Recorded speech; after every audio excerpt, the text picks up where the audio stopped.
You know what nobody tells you? The decade you earn the most money is the exact same decade that destroys your financial future. And I'm not talking about your 20s when you're broke and clueless. I'm not talking about your 50s when panic finally sets in. Write in the comments where you're watching from and what time it is so I can get to know you better. To support the channel for free, don't forget to subscribe and like. I'm talking about your 40s, the years when your paycheck is fatter than it's ever been, and somehow you end up more trapped than you were broke at 25. You think you're finally winning. You think you've earned the right to live a little. But here's the truth they don't want you to see. Your 40s aren't a reward.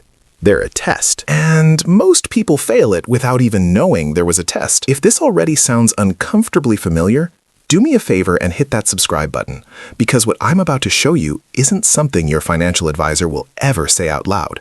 And definitely smash that like button so this reaches someone who needs to hear it before it's too late. Let me tell you about two brothers. Same parents, same schools, same careers, same salaries their entire working lives. At 65, one retires with $1.4 million, a paid-off house, winters in Arizona, never checks the price on a menu. The other, $180,000 in savings, still paying a mortgage, working part-time at a hardware store because Social Security doesn't cut it. He's up at 3 a.m. doing math in his head. Can I afford my blood pressure meds and property taxes this year? Same DNA, same opportunities, completely opposite endings. And here's what messes with people's heads. The difference didn't happen when they were young and broke. It didn't happen when they were 55 and scrambling. It happened entirely in their 40s. One decade. A handful of decisions that felt small at the time. That's it. Most people think wealth is built in your 20s when you're hustling, or your 30s when you're getting serious. That's the lie we've all been sold. Your 20s? You're too broke for it to matter. Your 30s? You're juggling too much. Kids, career chaos, survival mode. By your 50s, the math is already locked in. You're just watching the inevitable play out. But your 40s, that's the danger zone. That's where everything gets decided.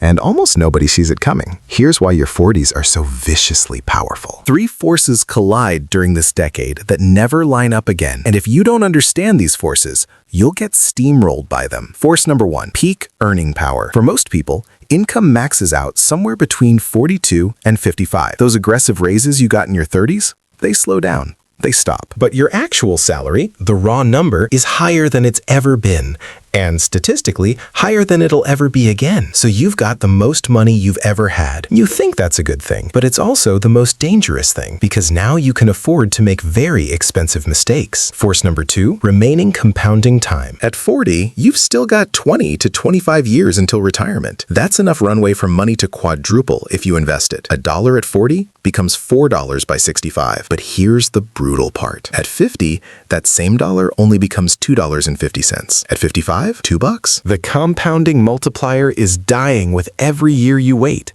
Your 40s are the last decade where time is still on your side. After that, you're not building wealth, you're playing defense. Force number three, expense stabilization. By your 40s, a lot of your big costs start to level off.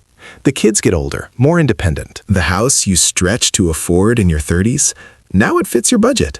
The furniture's bought, the wardrobe's done. For the first time in years, you've got potential margin, extra room in the budget. The question is, where does that margin go? Does it go to your future?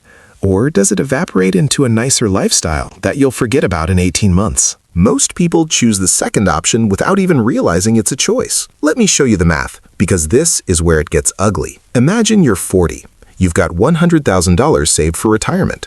You're making $110,000 a year. You could save 15%. That's about $16,500 annually. If you do that from 40 to 65, investing in basic index funds at 8% returns, you retire with $1.35 million. Add Social Security, and you're comfortable. You're good. Life is manageable. But let's say you only save 5% during your 40s, just during that one decade. Then at 50, reality smacks you in the face and you panic boost to 15%. You'll end up with about $780,000. That's $570,000 less just because of 10 years. 10 years of, I'll catch up later. You won't. The math won't let you. Now here's the nightmare scenario. You hit 40 with that same $100,000. But instead of saving, you actually reduce contributions. You upgrade the house, you buy nicer cars, you take fancier vacations. You drop to 2% contributions. Then at 50, you wake up, freak out, and try to save 20% to make up for it. Aggressive? Painful. You sacrifice everything in your 50s to catch up. You'll still only end up with $590,000. Your comfortable 40s just cost you $760,000 in retirement wealth. A decade of living a little created a gap that a decade of desperation couldn't close. Let me walk you through the actual decisions that destroy people. Decision 1, the house upgrade. This is the silent killer. Your 40s hit, and suddenly your house feels small. The kids need more space. You've worked hard. Don't you deserve something nicer? The payments feel doable, so you upgrade from a $350,000 house to a $600,000 house. Sounds reasonable, right? That decision just cost you $1 million. I'm not exaggerating. The extra $1,800 a month in housing costs, mortgage, taxes, insurance, maintenance, that's $21,600 a year you're not investing. Over 25 years, compounded, that's somewhere between $900,000 and $1.3 million in lost retirement wealth. You didn't buy a bigger house. You sold your financial freedom. Decision 2, the vehicle trap. You're 40-something. You're doing well. Your old reliable car still runs, but it's not exciting anymore. So you upgrade. Luxury SUV, prestigious badge. You're running two $45,000 vehicles instead of two $28,000 ones. That's $34,000 more in debt, higher insurance, pricier repairs. Over time, this vehicle obsession costs you $200,000 to $400,000 in retirement money for cars that'll feel normal in 6 months. Decision 3, kids and college. This is where people's emotions override their logic. Your 40s are peak child-rearing expense years. Teenagers, college prep, then college itself. Some parents take out $100,000 plus in parent loans. Others drain their retirement accounts. Others just stop contributing entirely during the college years. You're mortgaging your 70-year-old self to fund your 20-year-old kid. And here's the kicker. Your kid is entering their peak earning years with their whole life ahead of them. You're entering your 50s with a decade left to recover. Who do you think that hurts more? If this is hitting close to home, or if you're realizing you're about to make one of these mistakes, go ahead and subscribe. Seriously. This kind of honesty doesn't show up in your feed by accident. And hit like so YouTube knows this matters.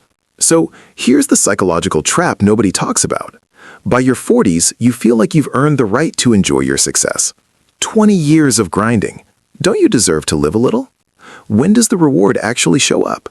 That's the question that destroys people. Because the reward you're chasing through lifestyle inflation, the bigger house, the nicer car, the fancy vacations, it gives you a hit of dopamine for maybe a year. Then it fades. It becomes baseline. And now you're stuck paying for it for the next 30 years. Real gratification doesn't come from consuming your peak earning decade. It comes from converting that decade into permanent freedom.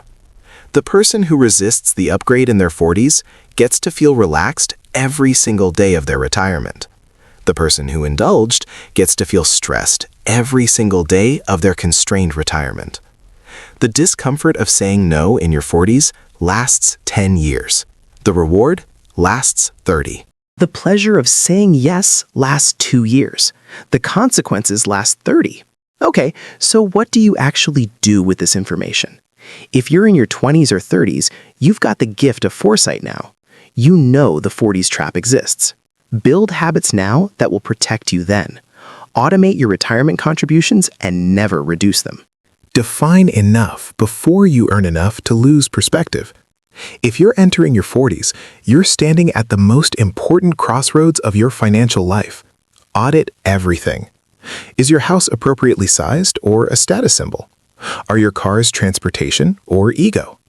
Are you funding your future or funding appearances? Every yes to lifestyle is a no to security. If you're late 40s and recognizing yourself in the wrong story, you still have time. Not a lot, but some. Every percentage point you add to savings now changes your outcome. Consider the radical moves your peers won't. downsizing the house now instead of at 70, selling the expensive cars, taking a higher-paying job even if it's uncomfortable.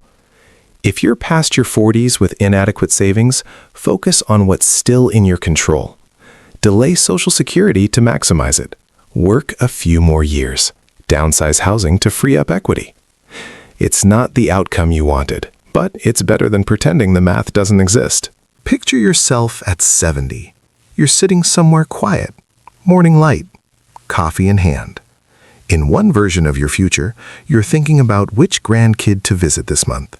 You're planning a trip you've always wanted to take. An unexpected expense pops up, car repair, medical bill, and you handle it without panic. You're calm. You're free. In the other version, you're calculating whether this month's check covers your prescriptions. You're worried about the car. You feel this low-grade anxiety that never fully goes away because your options are limited and your time is running out. Both versions of you made their decisions in their 40s. Both are living with the consequences. The decade is going to pass either way. The only question is, which version of your future self are you building right now? Your 40s aren't a burden. They're an opportunity. A narrow window where the math still works in your favor if you're willing to see it clearly. What you do with that opportunity is entirely up to you. If this video gave you clarity or made you uncomfortable in a useful way, subscribe to the channel and hit that like button.